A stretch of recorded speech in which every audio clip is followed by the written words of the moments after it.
Starseed Masters, and welcome to today's session.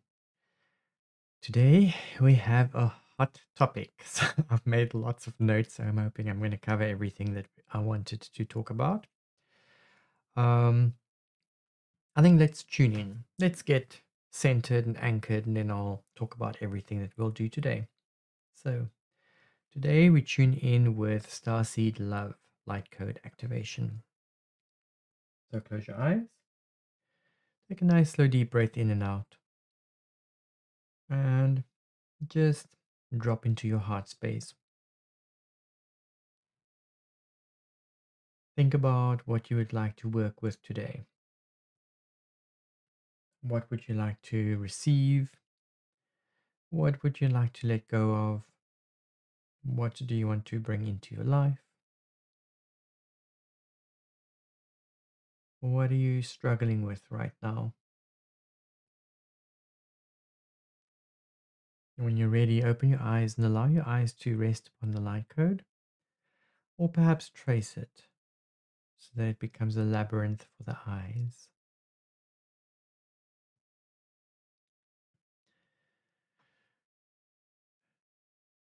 While focusing on the light code, also just bring to your awareness your goal or your focus for today.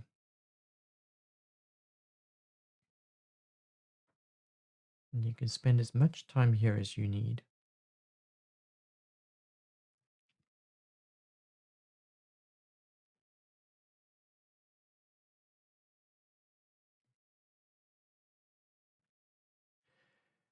Okay, right.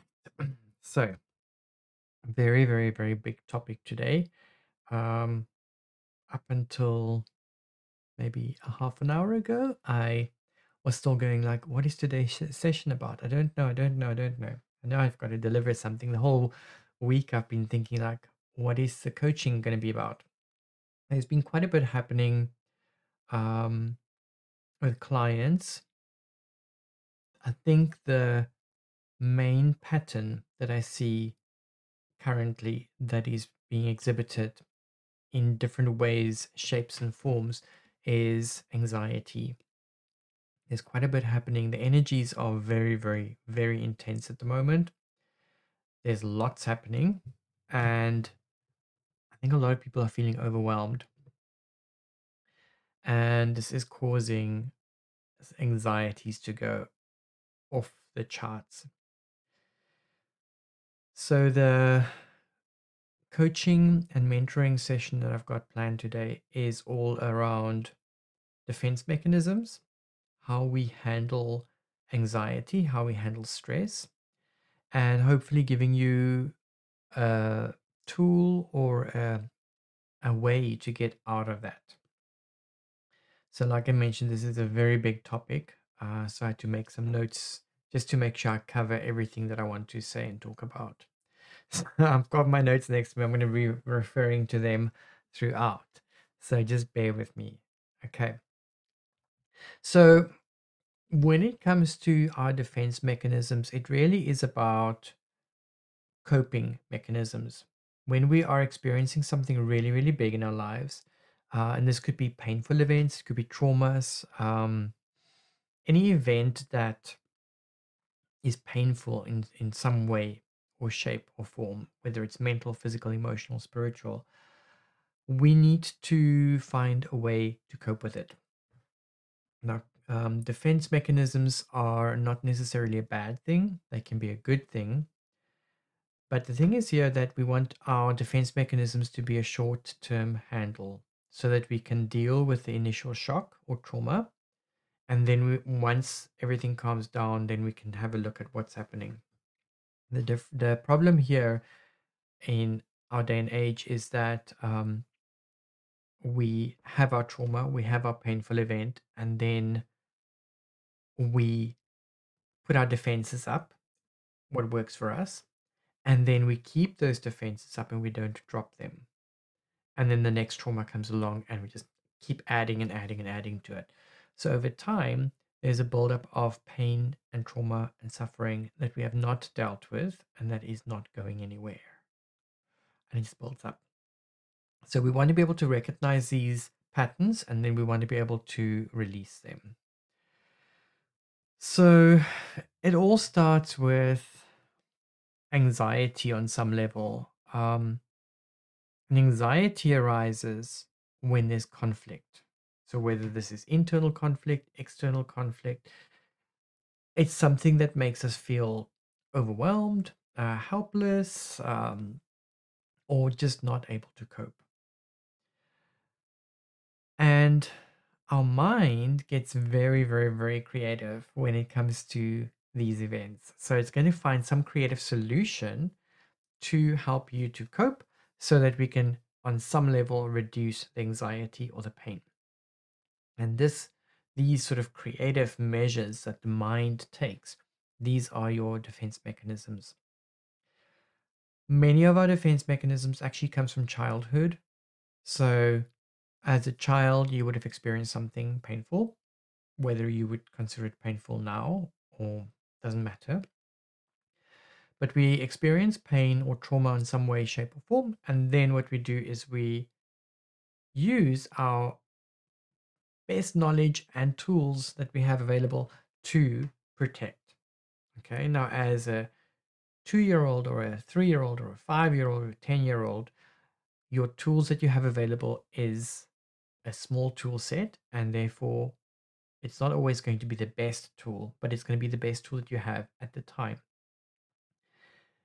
But our body and our brain is also lazy. So it worked before, and so our body is going to keep using that same pattern over and over and over and over. So you'll find that many times our defense mechanisms are very, very old patterns and things that worked for us when we were really young, but where we are right now, it doesn't work anymore.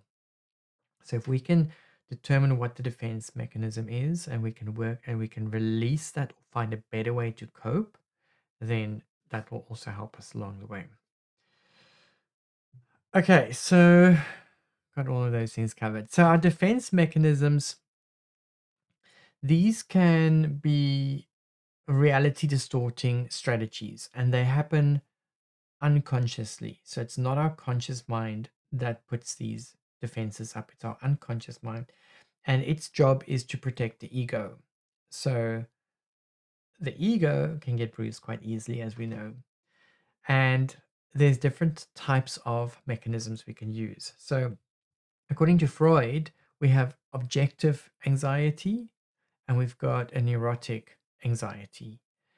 So your objective anxiety is easy because if there is something that is in your way, let's say, for example, you're afraid of heights, and now you get to like a cliff and you look down, that is objective anxiety. To remove it, easy. Remove yourself away from the cliff. Get yourself away from it or avoid the situation.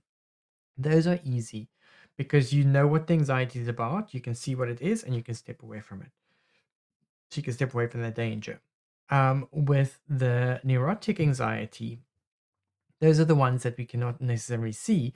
And there, what we do is we apply an unconscious distortion onto reality so that we can stay within our defense. And this is what we want to look at today. There are 10 different defense patterns. Let's quickly just put the slide up and let maybe get my face out of the way. So here's our 10 different types of defense mechanisms. And what I'll do is I'll very quickly talk about each of these. And what I want you to do is I want you to pay special attention as we go through and see if you can relate to these different mechanisms. You may not relate to all of them. Remember, your body does this unconsciously, so you may not consciously be aware of this. So you're going to have to really, really feel into this to see which one or more you are working with. Okay, so let's get my face back here. I'll hide the face when I get to the last ones. Okay. So the first one we have is repression. Repression is probably the most widely used defense mechanism that we have. So this is the most common one that we have. And what we do here is we unconsciously force the unwanted thoughts out of our mind.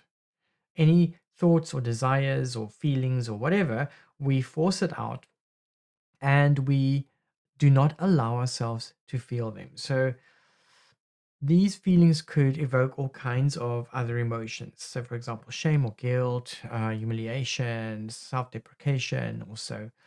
And because those feelings do not feel nice, we repress them, we pack them away. So, any feeling that you may feel, let's say, for example, sadness, some people don't like to feel sad. Then, what you do is you pack it away and you do not allow yourself to feel that emotion. This is a defense mechanism, this is a coping mechanism.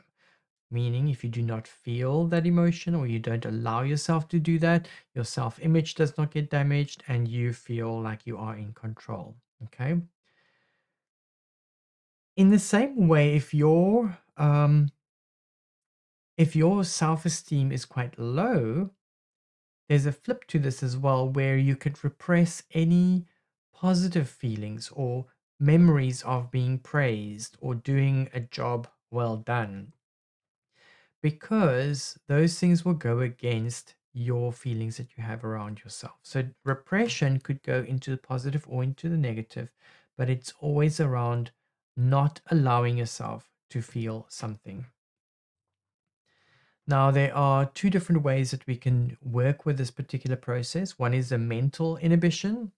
So with mental inhibition, we block images from our memory, and this makes it easier. So anything that you don't want to see or deal with, you just block it from your memory completely. And in a case like this, if there was a trauma or something, if you ask the person about that trauma, they will not be able to remember it.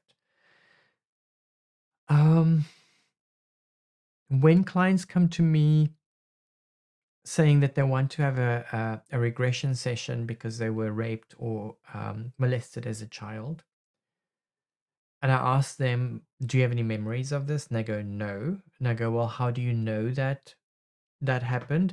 Oh, a psychic told me, or my aura healing practitioner told me because I've got a blockage in my second chakra. That's so dangerous, by the way. Um, what I say to these people is, you know what? If you do not have the memory, it's fine. Let it go. Don't even bother with it. If it was necessary for you to remember it, that memory will come up to the surface. So mental inhibition is not necessarily a bad thing. When it happens, it's your body's way of protecting.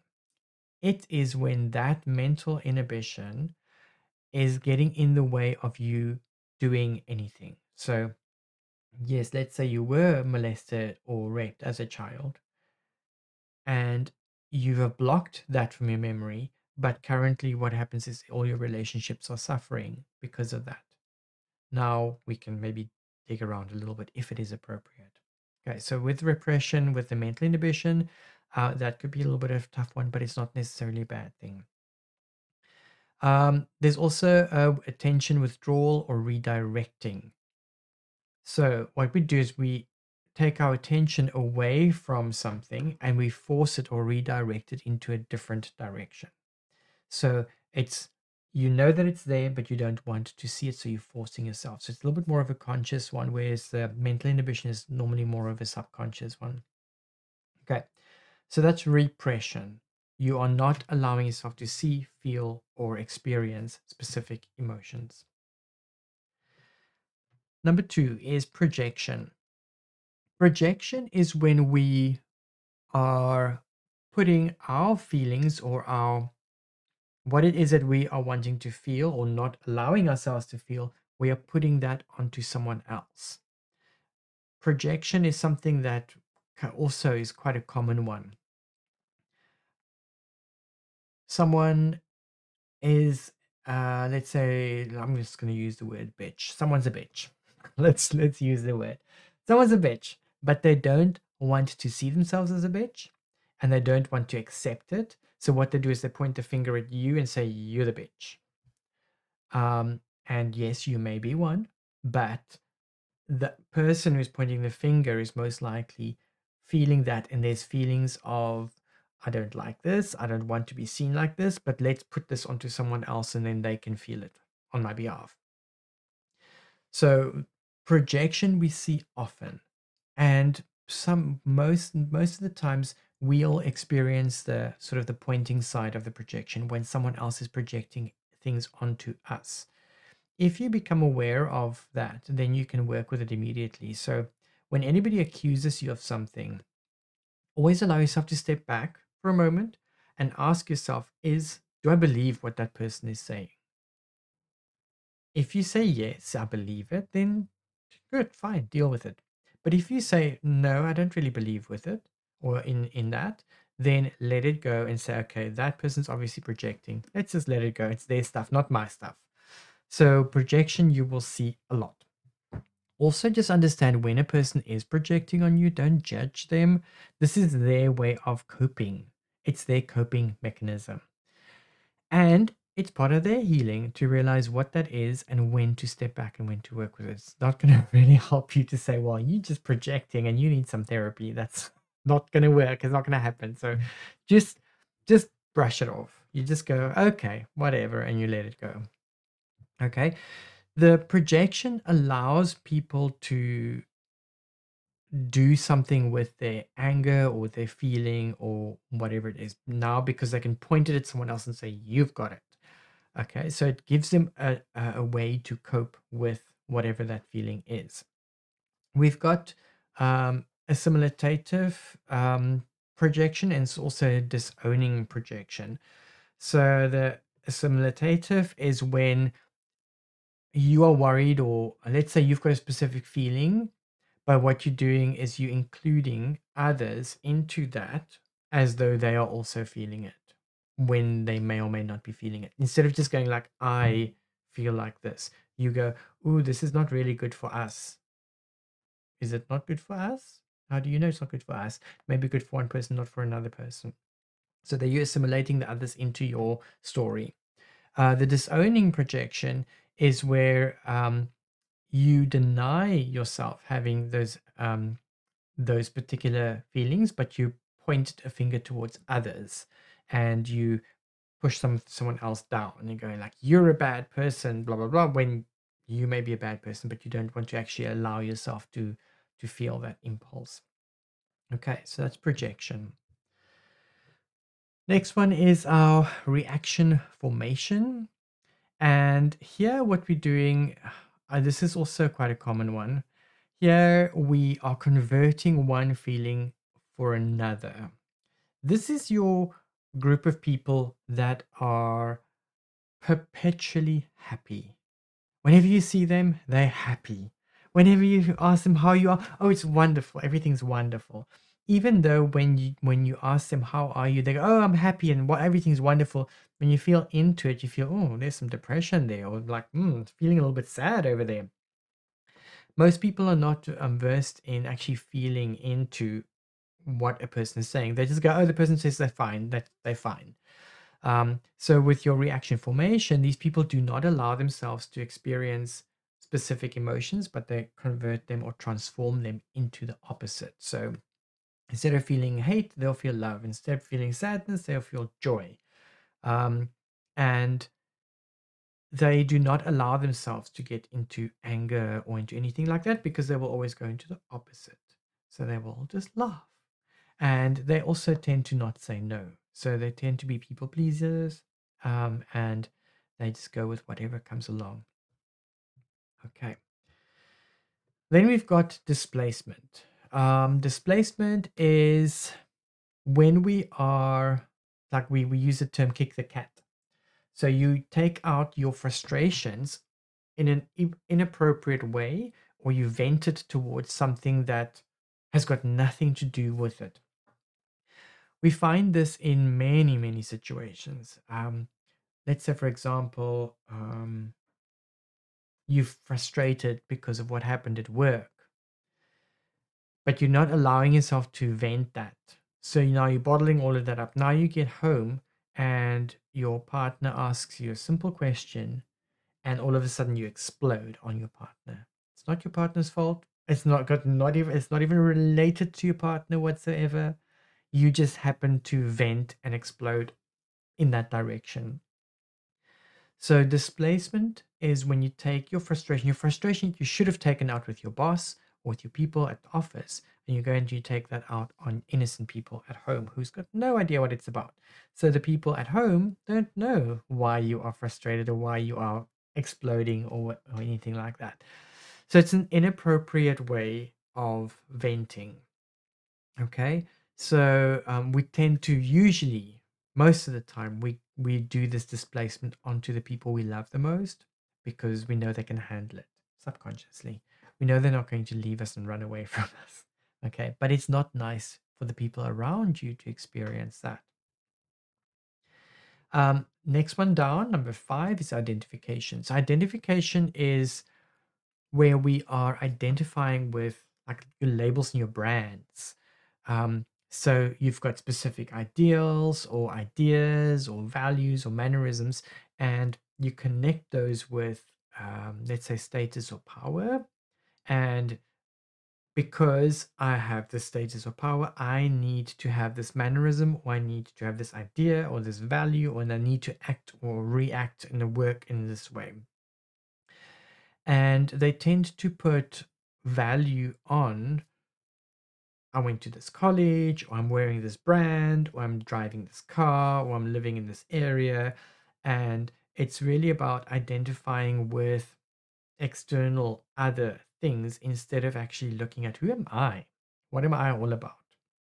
So identification is a quite a, I don't want to say broad spectrum, but it's like a sort of big step back sometimes. And you're not allowing yourself to actually see what's happening.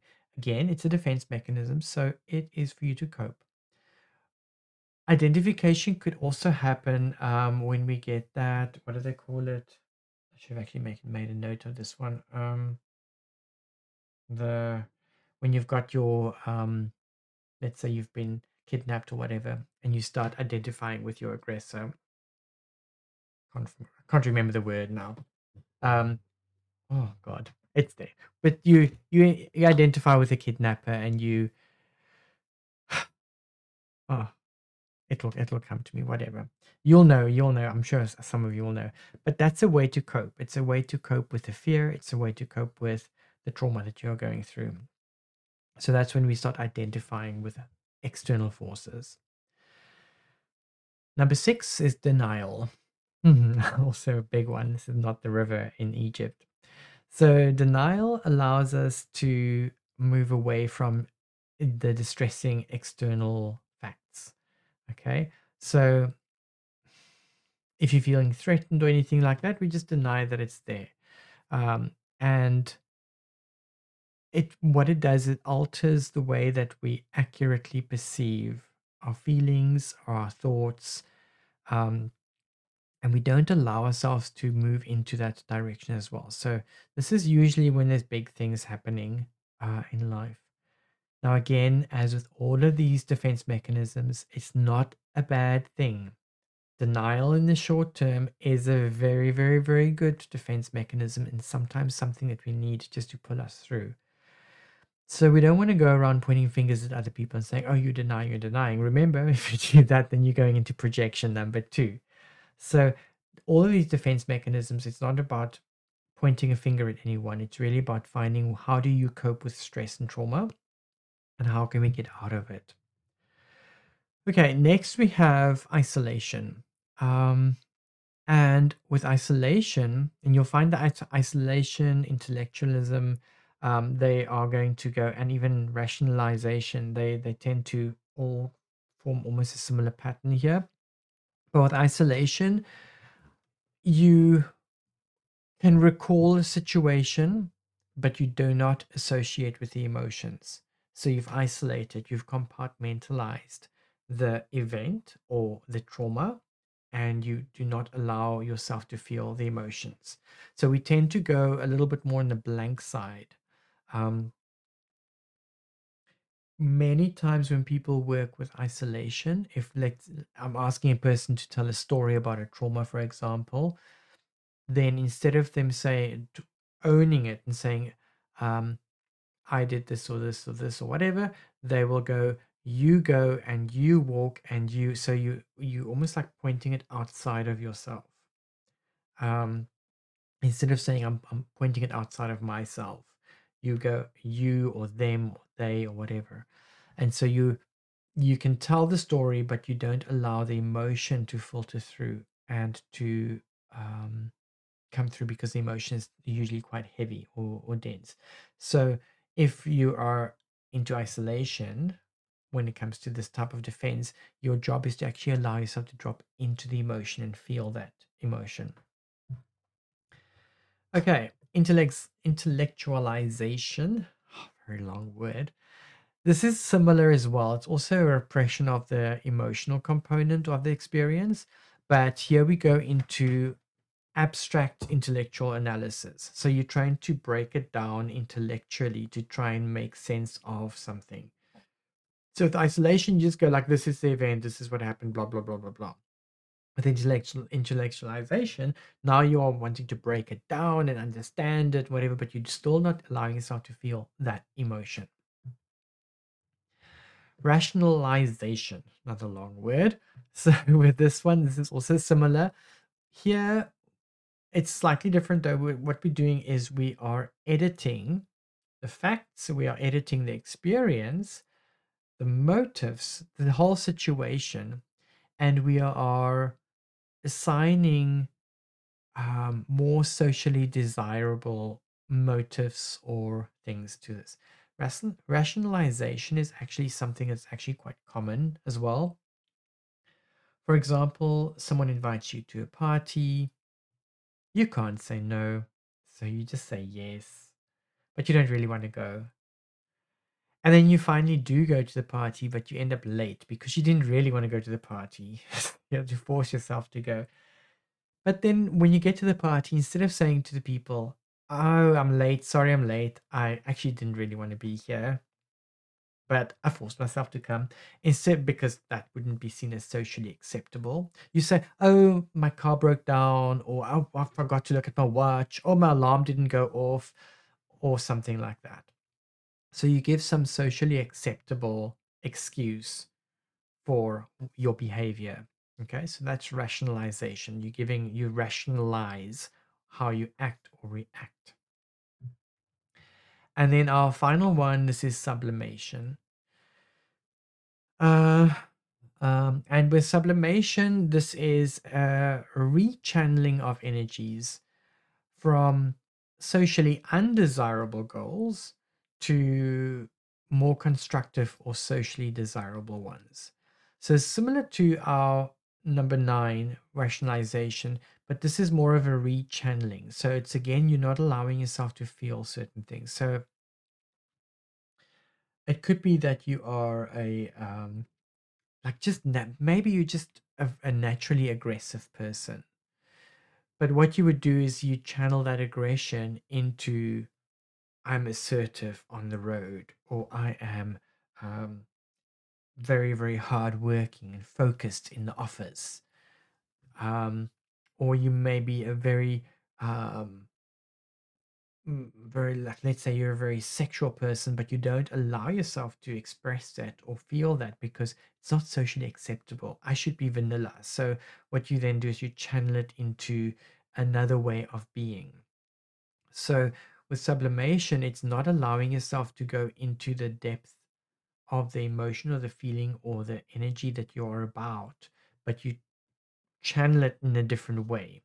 So with this particular one, you really want to come to terms with who you are and find a safe way that you can express those feelings and emotions in a way that's going to make sense for you and for everybody around you.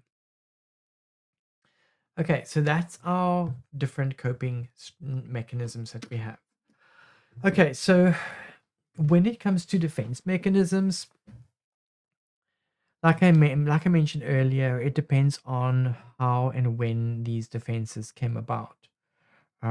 If a defense came about when you were really, really young and immature, but you're still using that defense mechanism right now in this time of your life, that is going to not help you to step into the best health and well-being that you could.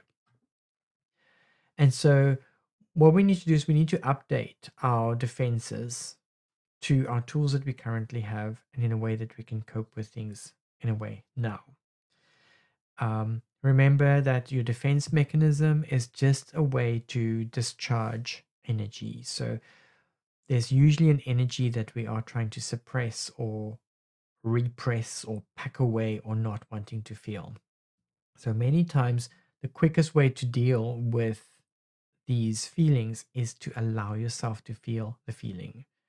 Even if you have to lock yourself up in a room and sit with a feeling for a while. Feelings have a lifespan to them. Let me just see if I can find something I can use as an example. Let's see what I've got in here. No, nothing. I'll use this one. To use the pendulum. So the pendulum has a string to it or a chain. Okay. Let's say this is the emotion. This is where the emotion starts and it goes and it'll go and it will feed through to the end. Okay. Let's say it's sadness. So sadness comes up, you repress it. So that happens. You don't allow yourself to have it. You pack it away, put it into the box in the back of your head. And you say this is gone. But in reality, it's still sitting there, right? If you have to feel it, then we've got the feeling that pops up.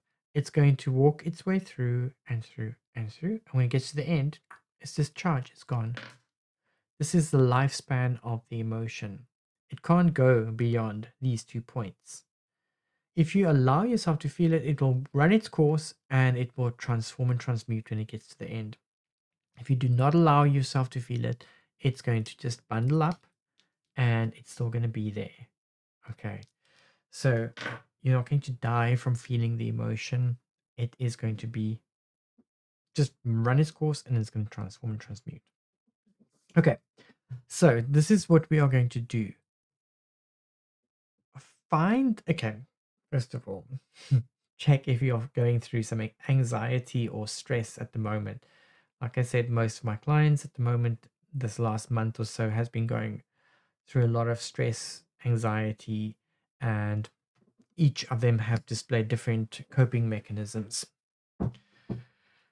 So find what your coping mechanism is out of those 10 that we mentioned. Let's quickly just come back to these again. So do you repress? Do you project?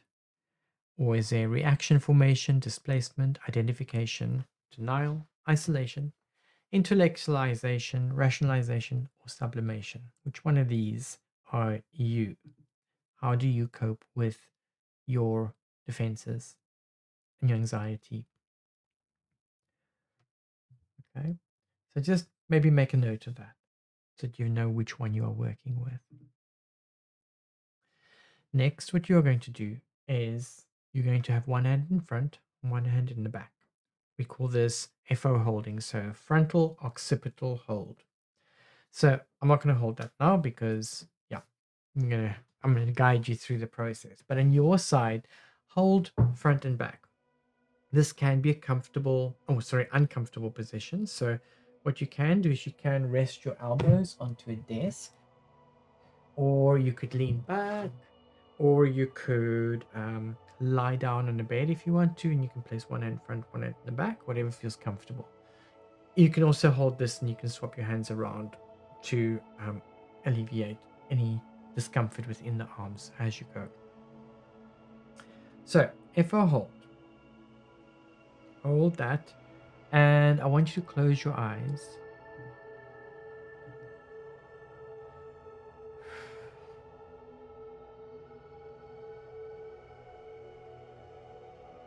And then the question is here, in what way is the anxiety behind the conflict or the event causing you to feel overwhelmed, helpless, or unable to cope?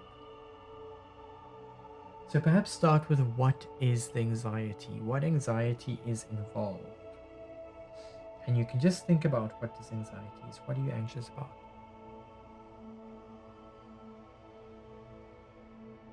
In what way is this anxiety causing you to feel overwhelmed,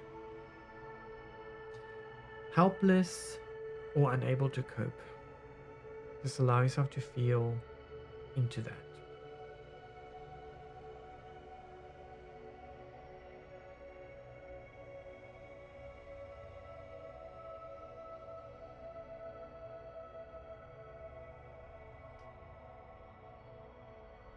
What can you gain from using the current defense mechanism that you're using?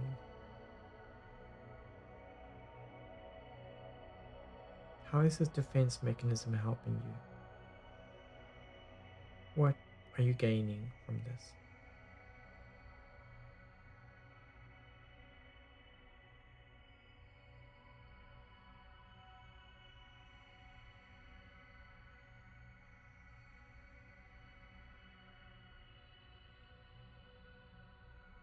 What is the cost of using this defense mechanism? So when you use this defense mechanism, what are you losing out on? What are you missing out on? What are you not experiencing?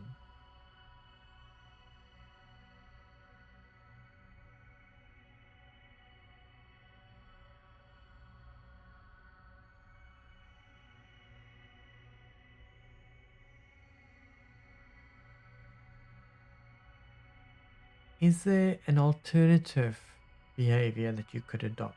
So something more positive. Is there another way that you can cope with this?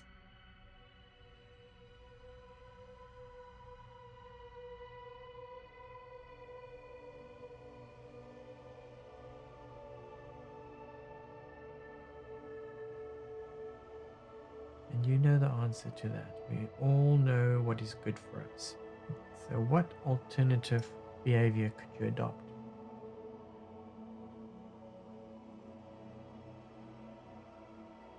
What's stopping you from doing this? So what excuses do you have? What's holding you back from using or stepping into this new positive behavior?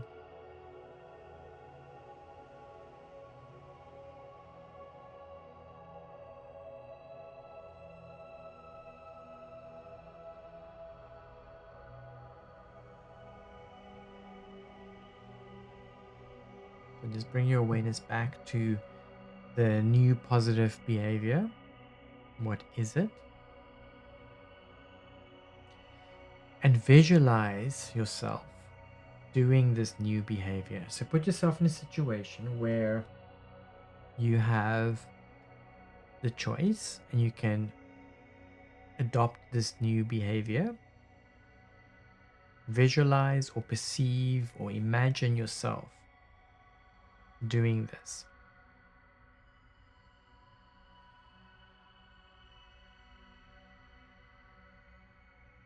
How does that feel?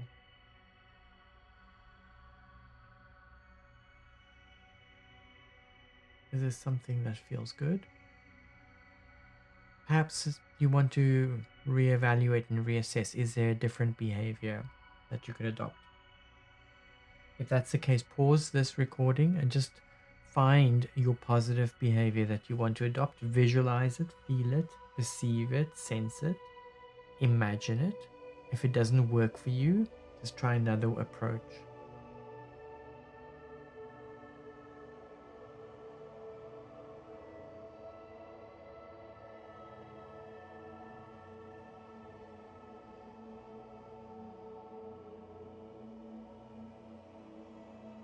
Do you think that you need a symbol that will help you to keep this new behavior? So this symbol could be anything. It could be very, very simple. It could just be a color, it could be a shape, it could be a little pattern. Something that will symbolize your new behavior. What is that symbol? Where would you put it in the body or on the body? Some people like to use a pen and just write the symbol or draw the symbol on their arm or on their hand. Some people, a symbol could be a an elastic band around the wrist. What could be a colorful string. For some people, it could be a little symbol that they draw on a post-it note that they stick somewhere where they can see it. Some of my clients have even taken lipstick and drawn the symbol on the mirror. So find what that symbol is, if it's needed. Where would you put it? How would you use that to be a catalyst for the change?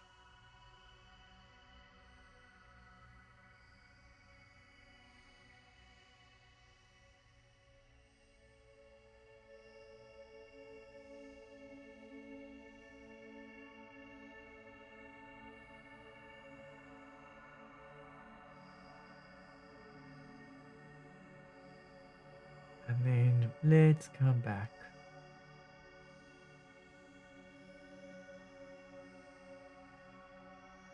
How are you feeling about all of that now? So, yeah, this is, again, big topic, very, very big topic. I think the big takeaway here is that when you feel anxious, when you feel overwhelmed, when you feel that you can't cope, recognize it, realize that, and confirm to yourself that you are feeling that. Allow yourself the space to feel that. If you're feeling overwhelmed, completely drop yourself into that. Go lock yourself up in your room or something. Go sit outside. But allow yourself to feel that overwhelm. Admit that you're feeling it. Allow yourself that space. And then look at, okay, how can we deal with this? Instead of repressing it or hiding it or running away from it or projecting it onto someone else, find what your defense mechanism is, what's your coping mechanism. Don't judge yourself. This is not about judgment. It's not about being hard on yourself. It's about understanding, okay, this is how I cope. This is a coping mechanism. This is a band-aid. It's a plaster. I don't need the plaster at all times. So coping mechanism is good for short term, but not for the long term. So that is our session for today. It's a deep topic, but I hope that this is going to be helpful and beneficial for you in this coming month and perhaps in the years to come, so that we can step into a space where we can own and claim our power and we can handle any stresses that comes our way. I'm sending you so much love and light, and I look forward to seeing you in our next session.